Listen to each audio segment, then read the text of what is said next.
start the recording. All right, I'd like to welcome everybody to this month's risk management, risk reduction class, where I'm going to talk about the June 22 forms release. We're a little bit ahead of the curve. For years and years, I've always made an effort to stay ahead of the curve so that when the forms come out, you're already exposed to them. So I'm going to talk about forms. They're not available yet. The final version of them is not available, but I have access to them. And with a couple of exceptions, I'm going to show you forms that will, in all probability, be exactly what you will see in June when the new forms are released. There's not a lot of complicated things, a couple of new forms that are kind of nice. And I just want to take you through those forms and get you familiar with them. And again, the handout that I sent out, do not use those forms. Those are for your information only. A lot of them have red printing in them to highlight the changes, makes it a little easier for you to be aware of them. And I'm going to take you through many of them, not all of them. There's too many. This is a very large form release, but a lot of the revisions are relatively minor and not anything that we need to spend a lot of time on. Let's go through the forms that I do want to talk about. Let me share my screen. If I can, didn't jump ahead of myself here. Wait a second. Share screen. Share. Okay. Can everybody see my screen now? Yes. Good. All right. There we go. All right. As always, if you've got any questions, call. If you call the office, the best way to call, quite frankly, is the direct line. It rings right at my desk. You'll go straight to my voicemail if I'm away from the desk or on the phone. Most of you have realized I will call you back, and I'll call you back quickly. I don't have a habit of waiting until the end of the day to call all my calls. I call them back as in the order I get them as quickly as possible. So call the direct line. If you reach me, great. If you don't, leave a voicemail. Know that I will call you back. And of course, you can always email me at remaxconnectionsca.com. And on weekends and evenings, I'm available by cell, of course. And it's always best to text me and ask me to call you. But if you call my cell and I hear the ring, I'll pick it up. I don't often turn my ringer on, but the text messages light up, and then I'll call you back as quickly as I can.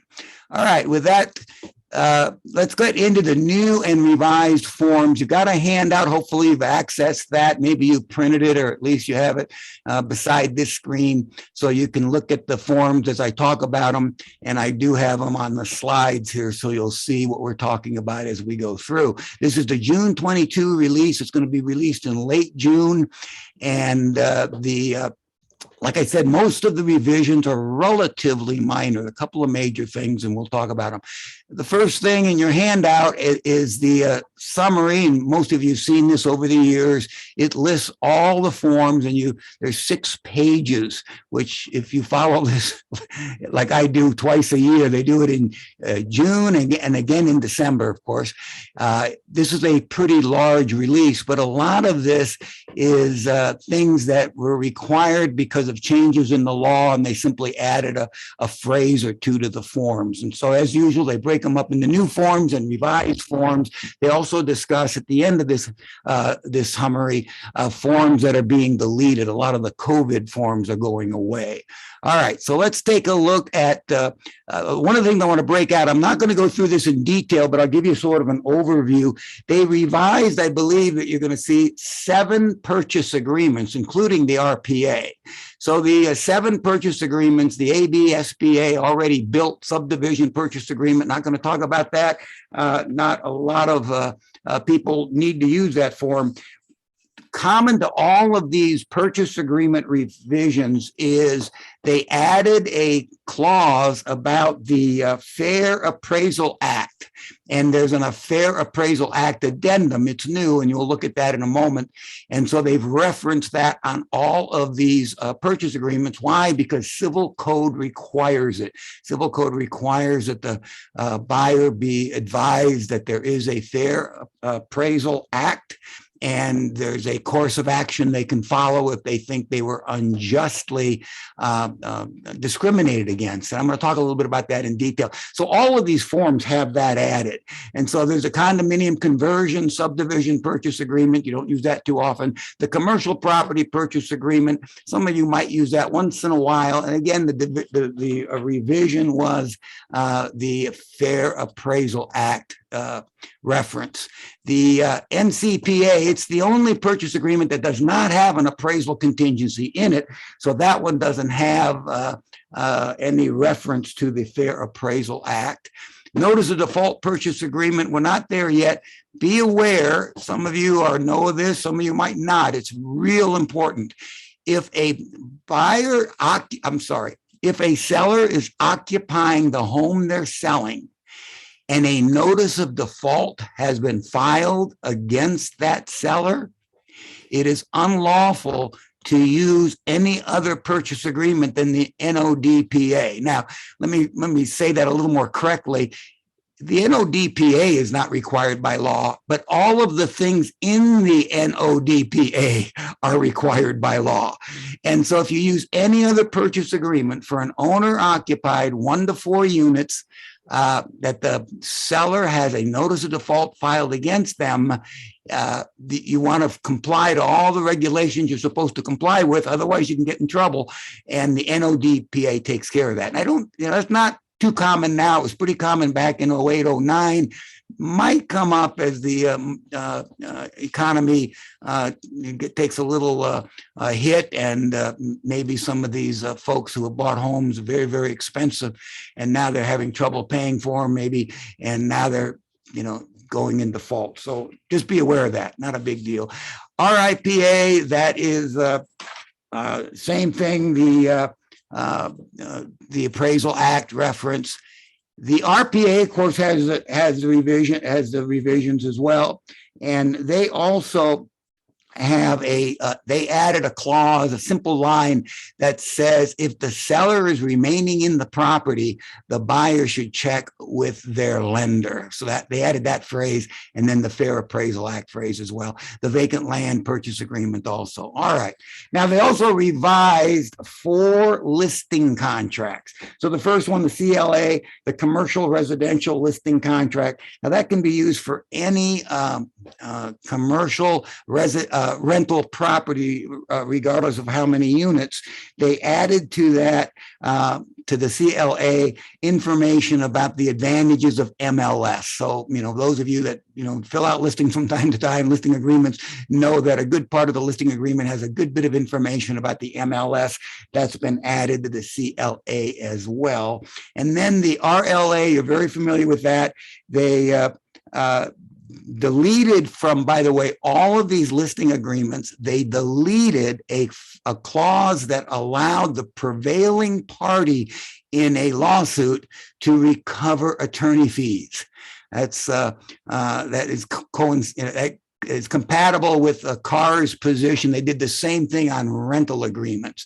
The fear that Carr has is that contingency attorneys will go after brokerages, because brokerages are traditionally deep pockets, and make a nuisance of themselves and collect attorneys' fees as well. And if a party wins, they get their attorney fees.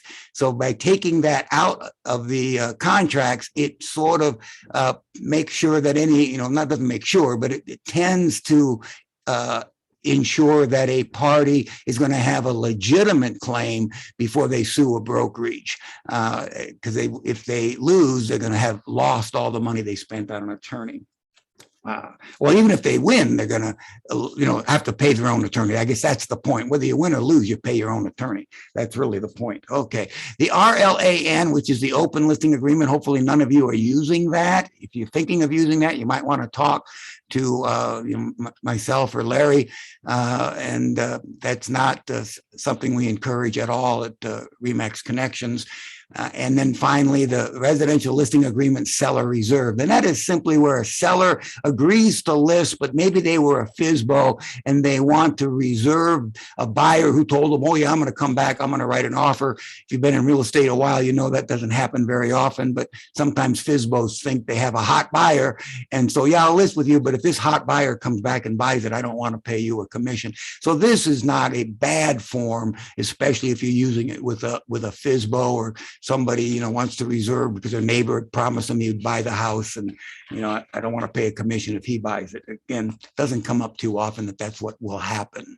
Okay, so those are the forms. I'm not going to go through those in any more detail than what I just talked about. You can access them in June, the revisions. You can access them now, but you'll be getting the old forms now. Let's talk about new forms. So the first new form, and this is kind of nice, but I want to be sure you understand how it's used. This is the designated electronic delivery address amendment. And so this is designed to be used to either establish an electronic delivery address if one was omitted from page 16 of the RPA, or to modify one. And so the CAR came up with this new form so that if you didn't have an electronic delivery address or you wanted to change it, you had a formal way to do it. So the thing I want to point out, because that's the top of the form, is used to establish or change an electronic delivery address. And remember what delivery is how delivery can be accomplished now. If you simply send a document to the designated electronic delivery address, it is deemed delivered.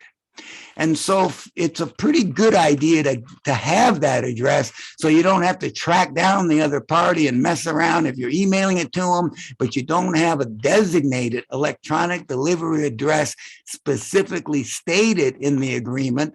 You're going to have to sort of prove they got it. But if you have the designated electronic delivery address in your agreement, all you need to demonstrate is you sent it.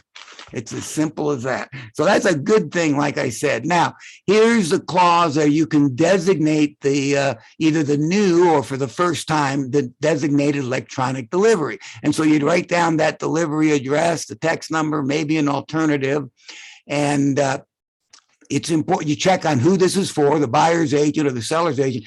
This is important. This cannot be or should not be dictated by the other party. So the buyer's agent can't tell you what your designated delivery address is. Likewise, you as the listing agent can't tell the buyer's agent what their designated delivery address is. So the fear when this form was first created was agents might misunderstand. They're just going to, I'm the listing agent, and they're just going to say, Walt at waltklein.com. That's the address. If we send it to that, Walt, you got it. Well, no, I don't agree. I don't use that in business. So note that to be completed by the authorized agent identified. So if this is the buyer's authorized agent's address, this must be filled in by the buyer. So a listing agent who gets an offer that doesn't have a designated delivery address, you want to return the blank form to them, maybe memorialize yours, but ask them to please complete this and get it back. And of course, if they don't, there's no law that says they have to do it. It's not even a national thing, so I'm not sure the code of ethics is ever going to come to play. You're just going to have to deal with it. If you have a trouble, give me a call. Maybe I can help you. Sometimes I can get things done by the other side that, you struggle a little bit. I'm not any better than you. I just have a title, and sometimes the title, gets their attention. So, but I want to be sure you understand it must be completed by the agent whose address is there. And then to memorialize that, the parties sign it. See, so if you did complete it and the other side did sign this, I would argue that was legitimate, but it could be problematic. All right. Now, if you have any questions at the end, I think we'll get through this quick enough. I'll answer any questions. You want to interrupt me? I guess that's all right too, but maybe till the end, we'll go through all this. Okay. The Fair Appraisal Act addendum. Remember, that's what I referenced. The law now requires that be made a part of any purchase agreement, 1 to 4 residential units, which the buyer is going to be occupying, and it basically states that an appraisal cannot be biased relative to protected classes. My fear personally is I think this is going to get abused. A buyer is going to get an appraisal he doesn't like simply because the appraiser doesn't bring in a value, either right or wrong, and they're going to file a claim because the law allows them to file a claim. They're supposed to tell the mortgage broker, and the mortgage broker is supposed to respond, and the buyer, can also go directly to the government. And this is all mandated by law. A buyer must know this. The purpose of the law, and I guess they have documented that some appraisers will have actually reduced appraisals based on the ethnicity of the pictures in the house. As horrible as that sounds, I'm not telling you anything you don't know exists in our society, unfortunately. So that's the reason for the law. And if that happens, that's an actionable item. The government can go after the appraiser, and the buyer can get a new appraisal. Now here's the interesting thing you want to keep in mind. This is simply an issue between the buyer and the appraiser. It is not an issue between the buyer and the seller. So I want to kind of clue you in a little bit. Just be aware of it. I'm fearful that some buyers will utilize claiming this in order to somehow delay their performance on a contract and not remove appraisal contingencies and try to somehow imply that the seller's got to work with them because, they were discriminated against on the appraisal. Well, a seller can choose to do that if the seller thinks that's legit. The seller is not involved in this. This is not a contractual requirement of the seller to recognize this. The seller can't sell or refuse to sell to a protected class, of course, but that's not what we're talking about. It's the appraisal. So I hope I'm sort of clear on that. Be cautious of that. And again, if you're in that situation, give me a call. But frankly, maybe I'm looking at it a little bit too skeptically, but I'm a little concerned that eventually buyers are going to figure out that maybe they can somehow, they get a low appraisal and somehow tie the seller up while they dispute it, and they dispute it for one of these reasons, rightly or wrongly. The seller's not obligated. This law does not impact the seller. There's no requirement for the seller to put a hold on selling their house because the appraiser violated the Fair Housing Act, where these protected classes are contained. Okay, now the non-standard forms advisory. Carr's been talking about this for months and months and months, and I did not develop our own in-house form because about 6 months ago, Carr said they're going to develop one, and so I thought, okay, I'll wait. This is an excellent form, by the way. We always get, we don't always, we frequently get non-standard forms, and some of them can be quite problematic.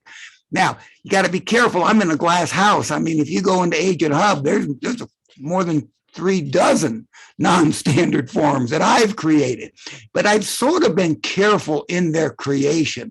Not always the case. I've seen non-standard forms come in on transactions that are, illegal, and so or contain clauses they should not contain. And so this is a form to address that issue. And let me take you through the form a little bit. First of all, the transaction documents that identifies that there are, transaction documents are created by usually entities that know what they're doing, local associations of realtors, state association of realtors, and they're used to facilitate the transaction.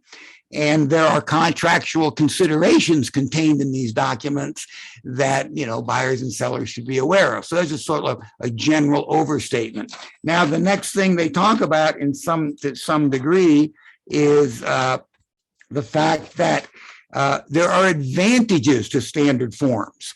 And the advantages are, and they list them there, one, are prepared by people who know what they're doing. They tend to be familiar with real estate. They often tend to be attorneys. Cars attorneys ultimately draft all the forms we use. Agents suggest what they like.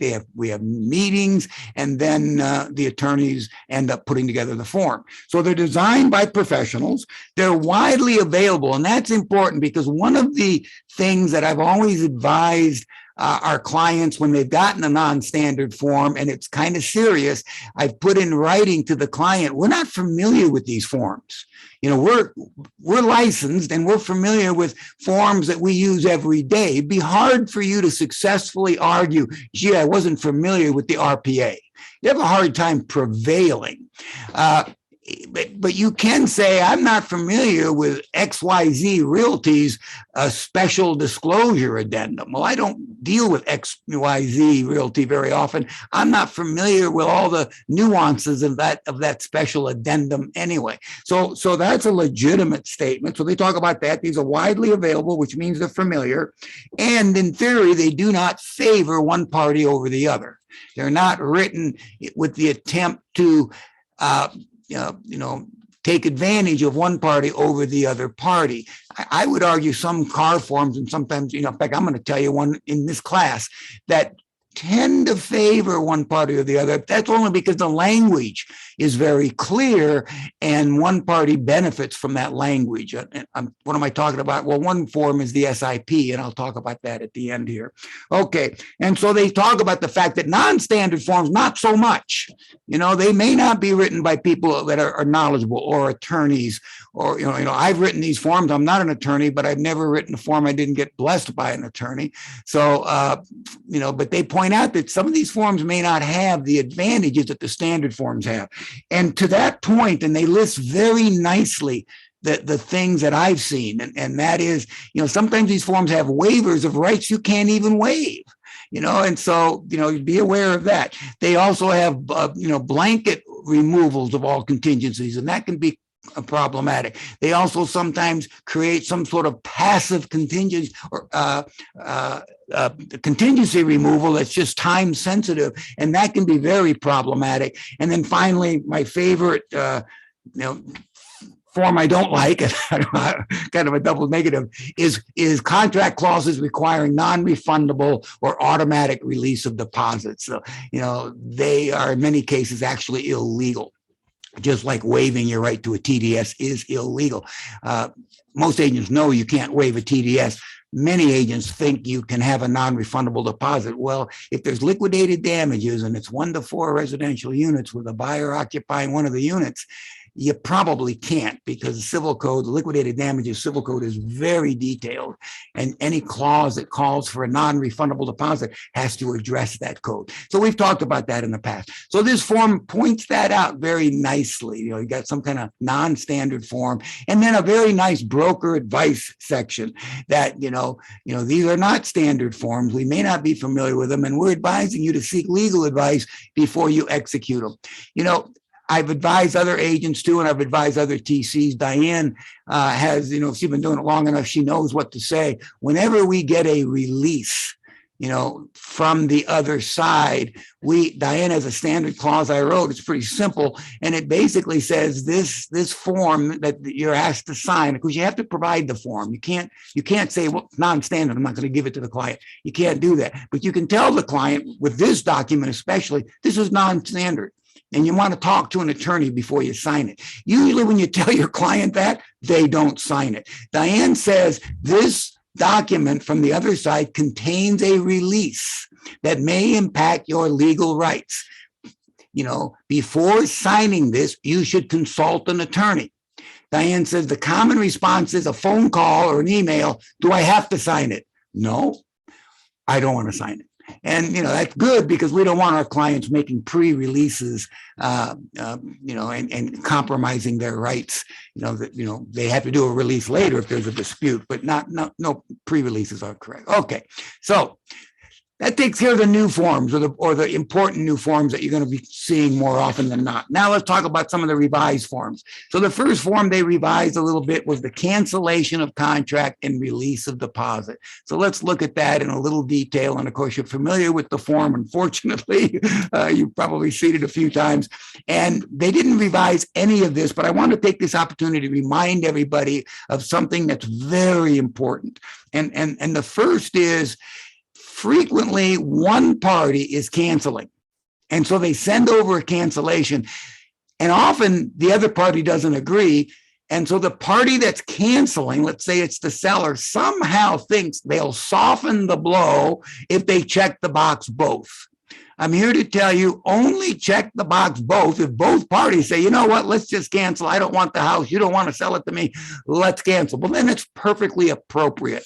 But if the seller is initiating the cancellation and the buyer doesn't necessarily want to, doesn't mean he doesn't have to, if he's violated the contract, he's in default, he might have to. But if he doesn't really want to, at least let the documents, the record reflect it was the seller who canceled and not both, and likewise, if the buyer is canceling, but the seller doesn't really want him to, but maybe the buyer has the right to cancel, well, then the box would still say buyer is canceling the agreement, not both. Now, the next thing I want to point out is the rule of thumb, and I love the way this is worded. They changed the wording on this many years ago to this format, which is the right format. They are canceling as permitted by the good faith exercise of a paragraph, not some specific reason. So sometimes nobody on this call, because you're all pretty well, you pay attention and you've all learned, don't put down, buyer doesn't like neighborhood noise. That, it might be that that's fine. He's going to be able to prevail anyway, but that's not really smart. Attorneys will tell you not to. Carr will tell you not to. Carr will tell you, as Walt will tell you, cite the paragraph that allows you to cancel. Don't cite the specific reason that you are canceling. That there is no requirement to do that in the civil code. And, best practices is give us the paragraph number as allowed by paragraph 12. We're canceling. Why? Because the buyer is taking advantage of paragraph 12. That's why. So that's the kind of important. Because B and C, you're pretty familiar with that. Either the buyer failed to do something, they were given a notice, or the seller failed to do something, they were given a notice, or either party didn't failed to close, they were given notice. Those are pretty standard. Mutual agreement, if they both want to cancel and they both are parting, hopefully as friends, then you can certainly check that. But don't check that if it's not a mutual agreement. And then, of course, the canceling party is the party that signs. You don't need the other party to sign the cancellation. Cancellation, I don't want to get in the weeds too much, but cancellation is a unilateral act of the purchase contract. Cancellation of an escrow is a bilateral act. So either party can sign this. Now, they may not prevail because they might still be obligated to perform. They just, that's a different issue. That's getting into the law a little bit. So, but it's a unilateral act. Now, the part two is the release of deposit and cancellation of escrow. By the way, that's bilateral. And so they talk about what part two does is, number one, it instructs escrow to cancel, and number two, tell escrow what to do with the deposit. Then they have a clause that says that the deposit release is not automatic. So the other party should be aware. Look, just because you cancel doesn't mean you get your deposit back. If you canceled for cause, you don't get to keep the deposit. So, and that clause addresses that. All right. The next thing is where there are a couple of changes. They made it a little clearer that if the property is a 1 to 4 dwelling units and the buyer intends to occupy one of them, then the liquidated damages are limited to 3%. So they clarified that a little more to make it real simple. And then they also added something which comes up all the time. So this is kind of nice. What if there's no deposit in escrow? What do we do with the deposit? Well, in the past we've said, well, just write NA somewhere. But now you actually check a box. There is no deposit in escrow. So that works pretty good. And then, of course, partial release of deposit and reservation of rights. That's always nice if you're the seller and they're fighting over the deposit. It's nice to have the buyer memorialize, we're gone. And so that allows you to sell the home without a backup addendum. But if you don't have the buyer canceling, you've got to sell the home with a backup addendum. I mean, no law says you have to do it, but Walt's going to tell you that. Mike's going to tell you that. Larry's going to tell you that. Jeff's going to tell you that. Why? Because you might have sold it twice. And as the agent, you should have known better, and you don't want to do that. So if you cannot get the buyer and the seller to agree on a deposit, see if the buyer will agree to either a partial reservation or that they will, hold the deposit until they get an award or decision later. That would, that is a cancellation of the contract in the escrow. But just simply dealing with the deposit later. So that's pretty straightforward. All right, COP, not a big deal with the COP as far as changes. They did put in that the seller may use the bottom of page 2, and we'll look at that in a moment, to give notice under the COP. So if you're familiar with the COP, you know that in paragraph 7, you have, first of all, you have a right to market the property. You have that right always. You have a right to accept backup offers. You have a right to that always. Again, backup offers. Don't accept an offer any other way than as a backup offer if you have another offer in front of it, if it has not been fully canceled. So you have that right. So sometimes you can accept a backup offer and give the buyer a notice to remove their contingencies and go away. And so giving the buyer that notice can now be accomplished on the form. And so they made that clear on the form. Now, you'd have to have the right to give them notice. So immediate right is the boilerplate. But if they check box 3 and you accepted it without advising the seller, shame on you, because it says the seller, although he's resold the home to a backup, which he can always do, he can't give the front buyer notice to remove the contingencies because he has no right to notify the buyer. The buyer gets to stay in this transaction until some other clause in the transaction has been violated. Might be close of escrow. Could be that. All right. And then the notice, this is the notice that you can fill out and return it back to the buyer's agent, giving them notice that you've accepted another offer, and they need to remove their contingencies. And of course, with that removal, provide verification they can buy the property without selling their property. All right. That's usually involving a loan, or they have enough cash in the bank. They don't need to cash out on the other house that they're selling. Okay. Request for repairs. There's been a slight modification of request for repairs, and it occurs on the seller's response section. So they clarified a little bit on whether you're agreeing to all the buyer's requests or only some of them. And so if you're only going to do some of them, then you agree to the buyer's request except, and then list the things that you're not going to agree to. And then it talks about the fact that the seller is not obligated to perform unless contingencies are removed and you provide an attached CR. That's really important. I can tell you it's more common than you realize. Buyer cancels, they still have their contingencies, they get their deposit back, and the seller says, who's going to pay for these repairs? I would have never made these repairs, except for this buyer. So, to protect the buyer, at least have the contingencies removed. Protect the seller. To protect the seller, have the contingencies removed so that then the seller has access to the deposit. Doesn't mean he gets it, but he clearly won't prevail if there's still a contingency. Courts will not give a seller the buyer's deposit if the buyer still has any contingencies that are being exercised, so be careful of that. Don't, advise your seller, don't make these repairs yet until I get the CR back. It's as simple as that. And then it includes an expiration of the seller's agreement. If the buyer doesn't accept the seller's agreement within 3 days, then the seller can revoke his agreement to do the repairs. Okay. Now the seller's response there, I'm going to show you what's not there. I guess I'm going to tell you what's not there. I can't show you what's not there. So in the old one, the seller's conditions on doing the repairs was that the buyer releases the seller and the agents. well, that can't really be done, and it's contrary to civil code and case law. So Carr figured that out. It's been that way for a long time, by the way. I call this sort of a moral release. This release is, by the way, a moral release.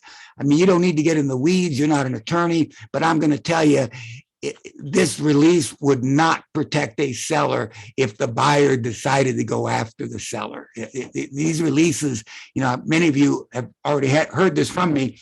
For a release to be effective, there's about 4 pages of legalese. And I've already prepared a handful of releases since Mike's bought the company. The good news is I've been doing this for a long time, and I've had good advice from attorneys in the past, and it's pretty standard. But the only thing on the release that changes is a sentence or two about the specific situation. But what's critical is all these legal clauses that courts have said in the past, this release that I'm looking at is no good because it doesn't have some clause. So over the years, real estate attorneys especially have figured out how to write real estate releases that courts won't overturn. So I've been preparing these releases for 20 years. Knock on wood, not one has even been challenged. I've had a couple of attorneys suggest they were going to challenge it, but when they got the release, they went away. These releases are good. Don't want to get in the weeds here. I just want you to be aware. You don't have to give your seller legal advice. Carr is, putting this on the form. In many ways, I feel, you're misleading the seller if the seller thinks, I'm done. I have no concern. This buyer can't come after me because he agreed to release me. Well, maybe yes, maybe no. It's at least morally he has. All right. For sure, they had to take broker out of there. That their Carr recognized that and they took him out. So that's what's missing. That's the revision. Okay, the probate agreement purchase addendum. There's a couple of things they tuned up a little bit, and that's good. I'll show you that in detail. First of all, they said that the seller is not obligated to sign escrow instructions until they get court confirmation.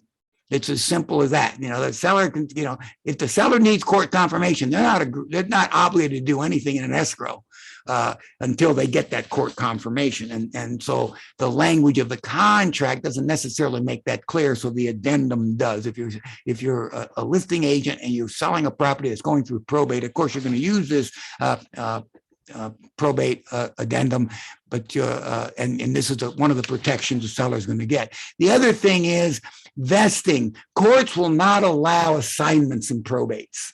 And so this is basically what it's saying. It's saying that we got to know who's buying this house now before we go to court.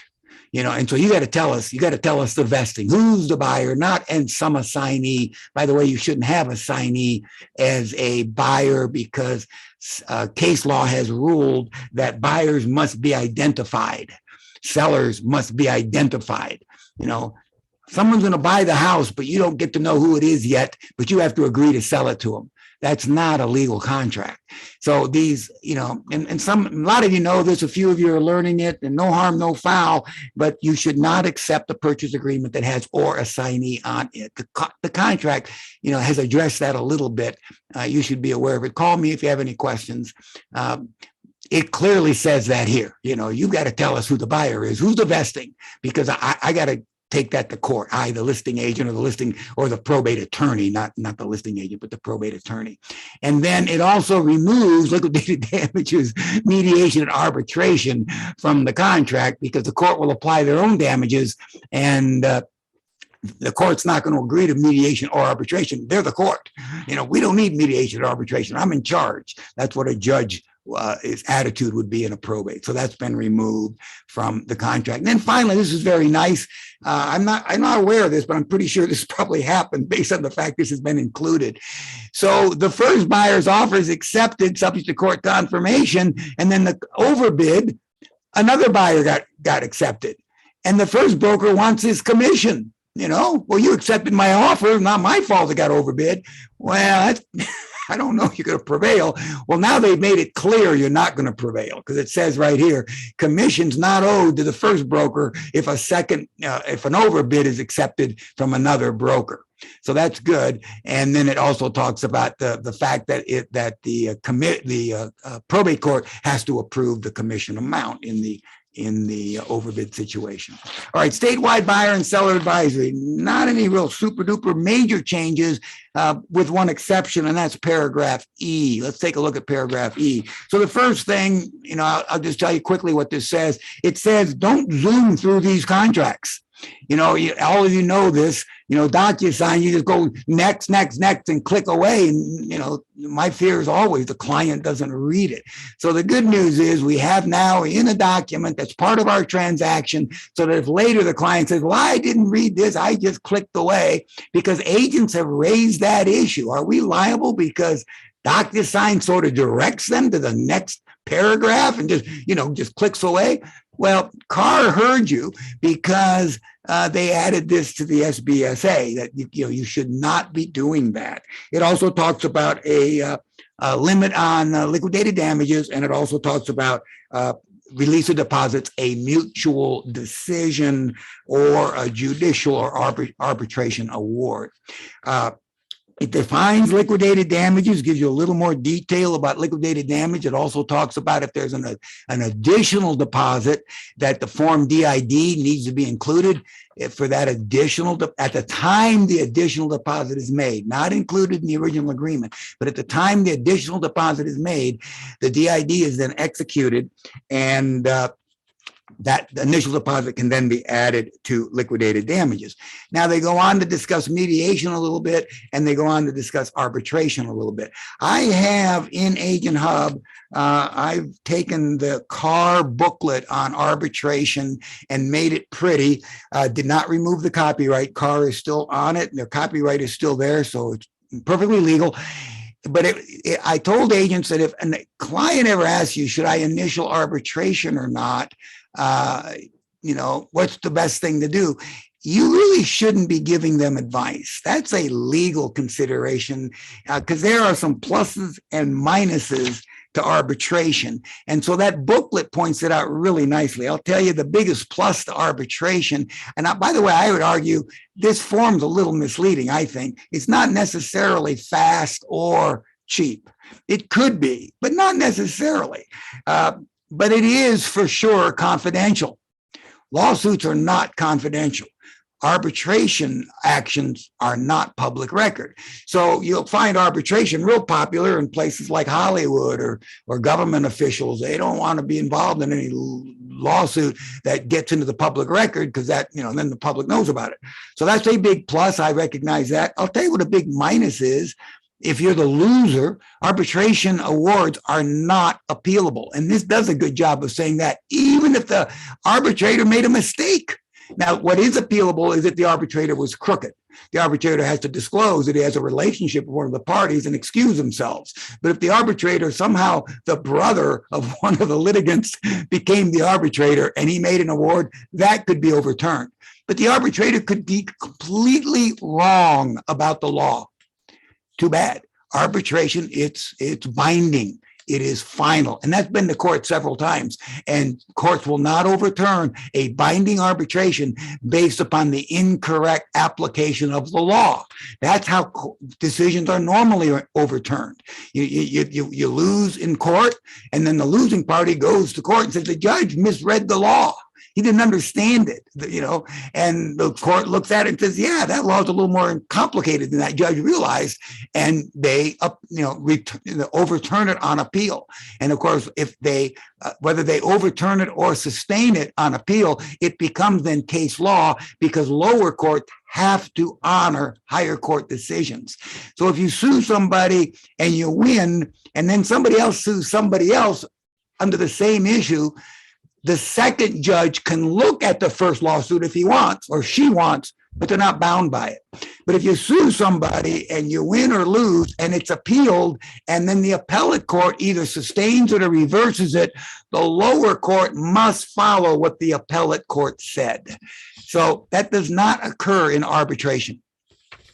So that's the negative. The booklet points that out kind of nicely. It's nice to see it in this SBSA. Okay, seller's license to remain addendum. This is a nice addition. I want to address this real briefly. They added here that this SIP, if it exceeds 29 days, the buyer should advise an attorney because they may not benefit from the protections that the SIP may give them. And what protection am I talking about? I'm talking about the protection that you are not a tenant landlord, you're not in a tenant landlord relationship. The SIP, there's no law that says an SIP has to be 29 days. So I'm not familiar recently with two transactions where we've had longer than 29-day SIPs. And the two issues that you need to be aware of if you have a longer than 29-day SIP. One is, it's legal, and you can't say, oh, sorry, illegal, this has got to go away. No, it doesn't. If you're the one that has a 40-day SIP, just know the other side's going to push back frequently. We've had two offices, do everything, in their power, tried to tell us it was illegal. It's not illegal. But if you have one that's longer than 21 days, the other side's going to push back in all probability.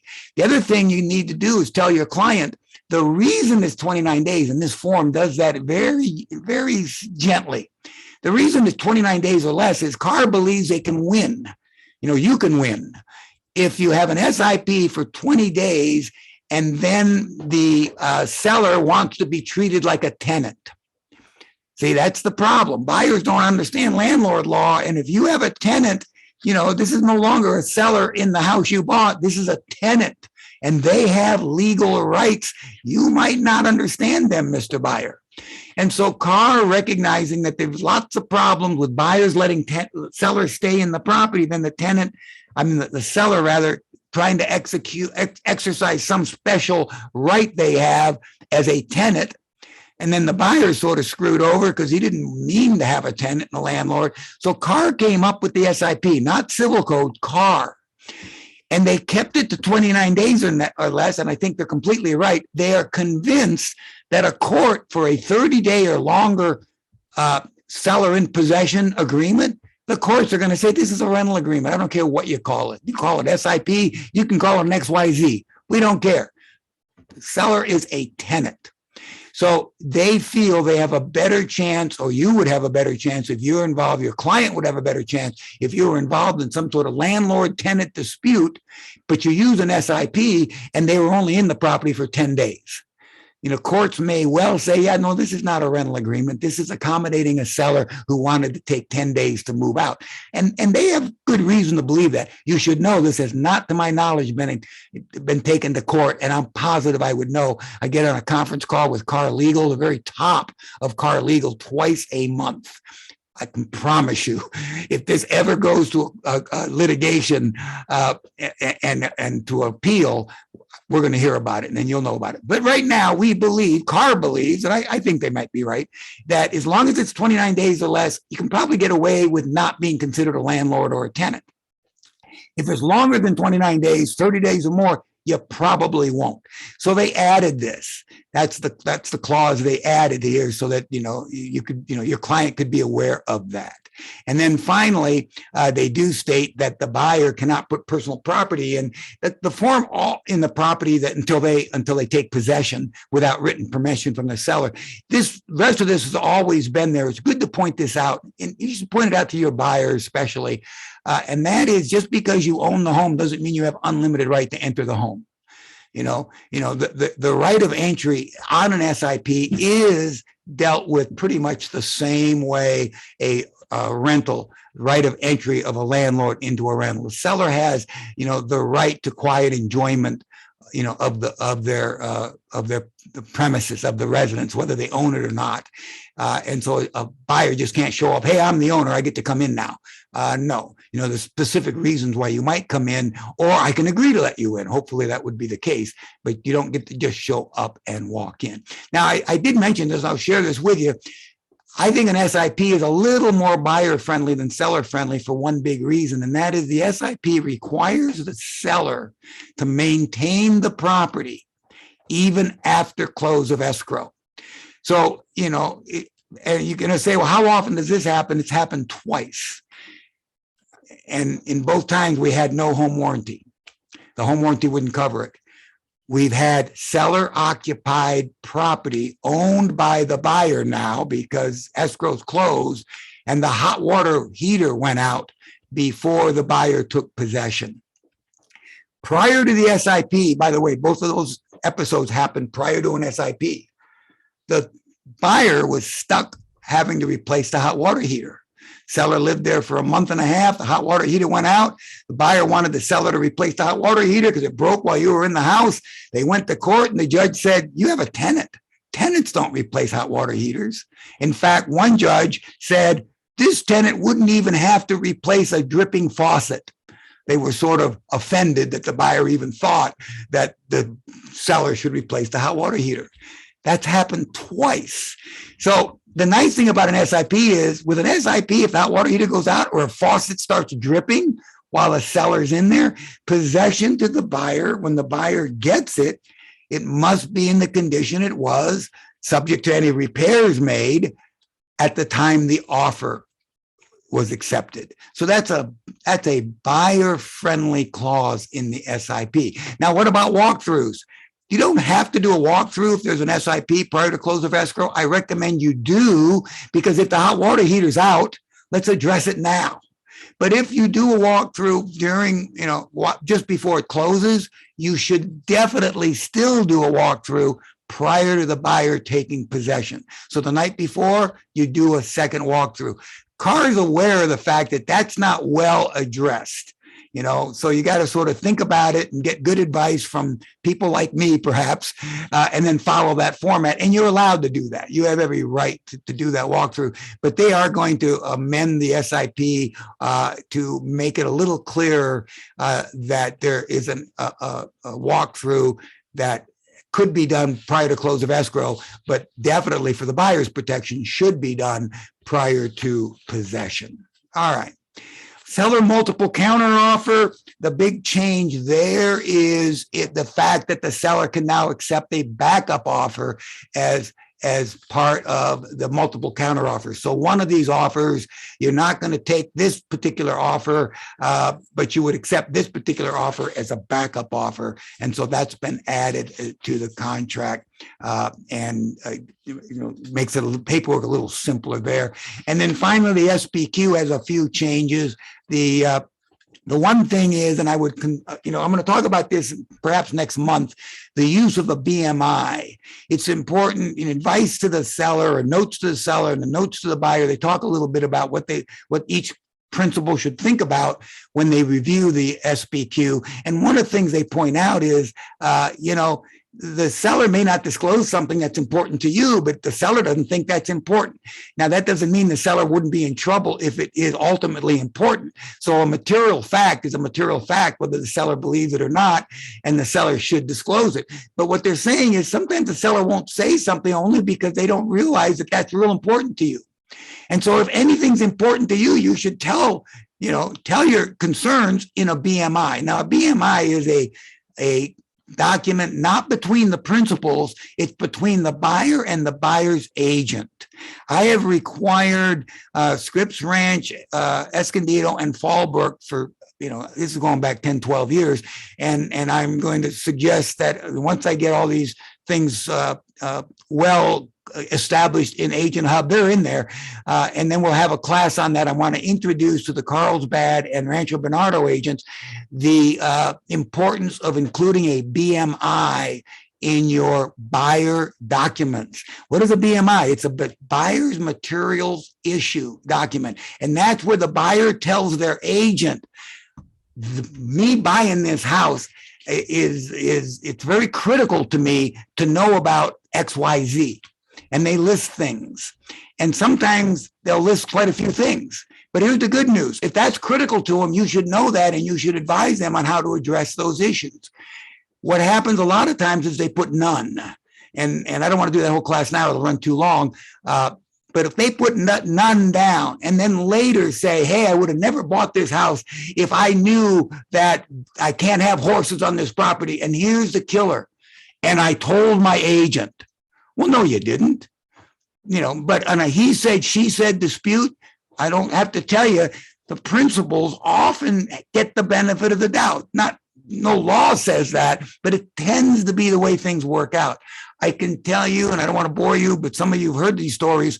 I can give you multiple lawsuits that we cut out in the inception when it was first proposed they were going to sue us because our attorney delivered a BMI. If this buyer was so concerned about smoking and would have never bought a house if they were adjacent to any smokers, and you told your agent that, and your agent should have helped you determine whether the neighbors or the other condo members were smoking, if that was so critical to you and you would die if you're exposed to smoke, why in the BMI did you write any issues or concerns? Yeah, I'm concerned about the carpet. It's kind of old. Wished I'd asked for a credit. That's it. Nothing about smoking in the BMI. Same with the horse property. I would have never bought this hot property if I didn't know I couldn't have horses. And I told my agent that. The agent said, I never heard of that. I didn't know that. And I believe the agent, quite frankly. The BMI, none. By the way, you don't write none, the agent does. I'm giving you a little preview of the class, but it's nice. The reason I point this out is the BMI is a good form. Those of you who aren't familiar with it, start looking at it. You're going to have a few questions about it, I promise you. Next month, I've already talked to Lindsay. We're going to put the BMI in the class next month. I want to get all of RE/MAX connections to start utilizing the BMI. Okay, this is important. The yes answer is appropriate no matter how long ago whatever you're being asked about is. Sometimes I get questions all the time. Well, they fixed it 2 years ago. Do I need to? Yes. Well, the neighbor was fighting with them about 5 years ago, but I think they've kissed and made up. At least the neighbor hasn't made any more trouble. Should I disclose it? Yes. By the way, anytime you ask, should I? Almost always the answer is yes. What I answer is, why wouldn't you? Well, I don't want to screw up the deal. Well, if this has a potential of screwing up the deal, the law says you have to disclose it. That's the definition of a material fact. So it's nice that the sellers are being advised of this. That's also in the DIA, the information addendum that we give our sellers before they disclosure information advisory that we give our sellers prior to them filling out disclosures. Hopefully you're all using that. You're supposed to. I think we're checking for it. Okay. It talks about if there's a death on the property, the civil code doesn't require you to tell how they died. And in fact, if they died because of HIV, you can't tell them. You can't. You're breaking the law if you say somebody died of AIDS. But the law doesn't say you have to, say whether it was a suicide, whether, the husband shot the wife or the wife shot the husband or whatever. You don't have to say that. But Carr has pointed out that sometimes lawsuits are filed because the manner of death the buyer felt was significant, was material. And so to avoid that, they simply want to tell the seller, the manner of death may be a material fact to the buyer. Be aware of that. And it may be disclosed. If you want to say, my father died of old age, that's probably a good thing. If you want to say my father was killed by 3 gunmen, that could be problematic. By the way, if it was a gang-related or hostile event, that is probably absolutely material, because the fear would be they might come back and not realize that the new occupant, a buyer, isn't a member of the old occupant's gang, and you don't want to come in and shoot the house up. So, when you have questions about that, give me a call. I can kind of walk you through it. But they're sort of telling a seller, you might want to consider telling us how the party died. But it's not in the law. It's not in the law.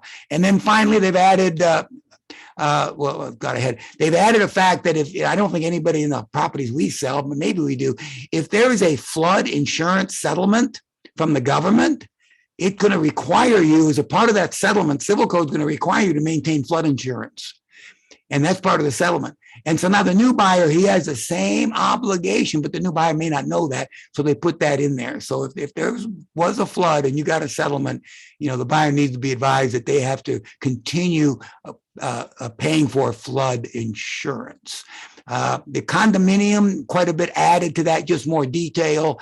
And then finally, 2 more things. The features of property shared in common and encroachments, they added those specific questions.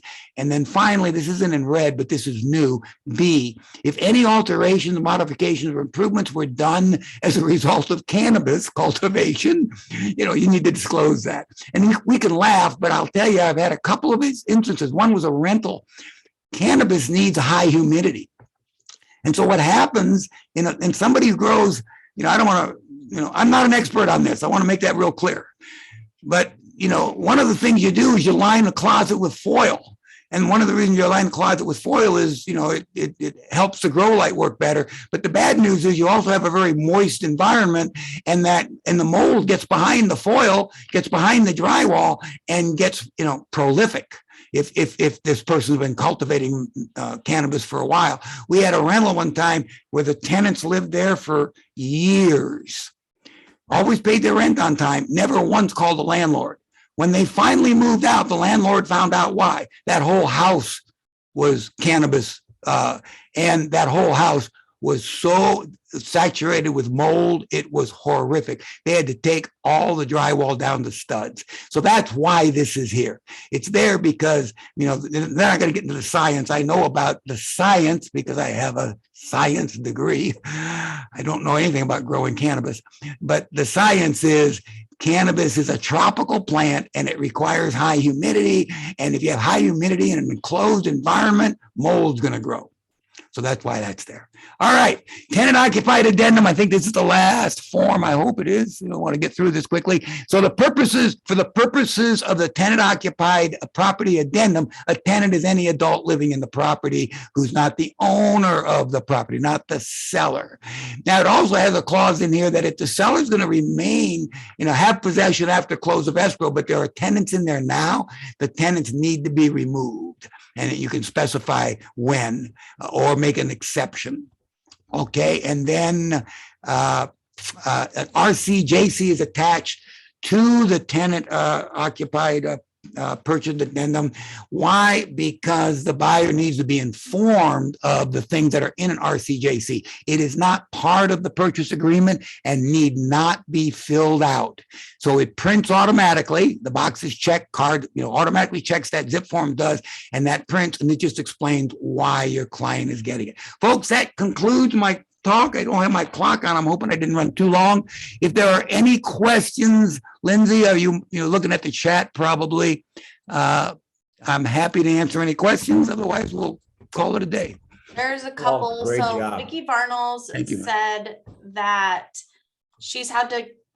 She says I've had to counter this on most offers when representing sellers, and many agents leave blank. I think she was referring to the DEDA.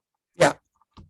Yeah, that's not a bad idea. You can put in the counter that and again, the counter is not coming from you technically, Vicki, but you can tell your seller, look, you want me to get this designated electronic delivery address so I can serve notices easily. So, let's put that in the counter. So that's a good idea. Yeah, you could counter that in, but again, you don't get to dictate it. That's the thing the one thing about that form, I think they should have put that in bold, that the party who's being identified is the one that has to say it.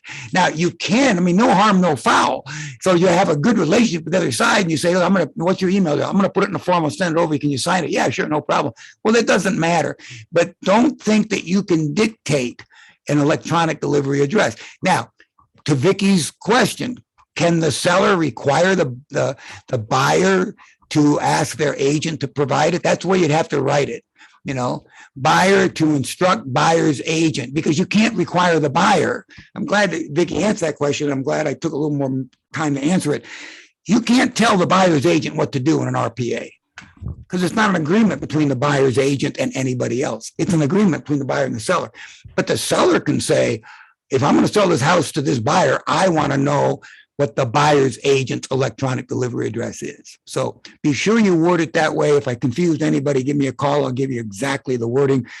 Maybe I'll put it together and have Lindsay send it out through Agent Hub, because that's a great question, but you got to word it correctly. Dave Zeman says, can a seller cancel if the buyer won't sign one of their non-standard forms? Probably not, unless you made that part of the agreement. For example, here's a perfect example. They probably can if you make it part of the agreement. We require, And again, I need to get the connections. I mean, the Carlsbad and the RB agents are a little more tuned up on this. The good news is our E&O is much more liberal, so I'm not losing sleep over it. But E&O has a big problem when agents sell their own property. There have been policies in the past where they didn't allow it. And then they would allow it if we did certain things.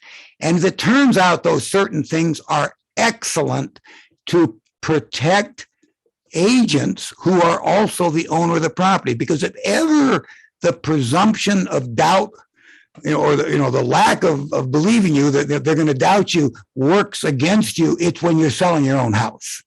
They're going to think you didn't act as an agent, you act as a seller, and you were very self-serving as an agent. That can be very problematic. Okay, so how do you, life, you get to sell houses just because you're an agent, how's that work? Well, there are ways to conclusively protect yourself. And so we have a set of guidelines that we want all agents who are principals of a transaction, regardless of how much they own, partners, whatever, or they're related to the principal. I don't own the house, my brother does. Yeah, but you're still close to your brother and you might be taking advantage of the other side, cutting corners, and that's what the other side will claim. So we have a set of things we want you to do. One of them is require that the buyer have the home inspected by a certified inspector. You can do that. A seller can do that. So you tell the seller, I'd like you to ask this. There's another form we have, which is an addendum to the purchase agreement. And it lists, I think, 9 or 10 possible inspections a buyer can have. And under each description of the inspection, they initial, not whether they're going to get it or not, but they're aware that they can have that inspection. Why? Because if they later sue us, we can say, look, they knew they could have had a mold inspection. They didn't get one. And we can prove they knew it, not because we told them we're their agent, but they signed this purchase agreement addendum. So that's in Agent Hub. If you spring that on the other side, I can promise you the other side won't sign it. But if the buyer is told in the counteroffer, in other words, you put in the counteroffer, buyer shall, and buyer's agent shall execute the addendum to purchase agreement. Now the seller is saying that's a condition of the sale. And of course, the seller likes it too, because not only will they sue the agent, they'll sue the seller, and the seller will have the benefit of, he was told about a mold inspection. He was told that he should check on permits. He was told that there's geological inspections you can get. He was told there was a roof inspection. She was told you can get an electrical inspection. And so that's an in-house form. Absent us putting it in the agreement, in the counteroffer, we've had many offices refuse to sign it. So I always tell agents, put that in the counter, because now it does become, an obligation. Hope that answered the question, gave you a lot of detail there. Drew wants to know, when a home warranty wouldn't cover the water heater, what was the reason? One of them was they said it was pre-existing. The other was we didn't have a home warranty. That's it. Well, everyone else just said thank you. It was great information. Thank you, everybody. Look for those new forms when they come out. I think you've got a pretty good overview of the ones you need to know about. And if you need anything, I'm only a call away. You know that. Just give me a call. I might be a little slower calling you back when I'm at Lord Huron. But other than that, I'll call you right back. Thank you, Walt. Take care. Thank you. Bye-bye. Bye, everybody. Thank you.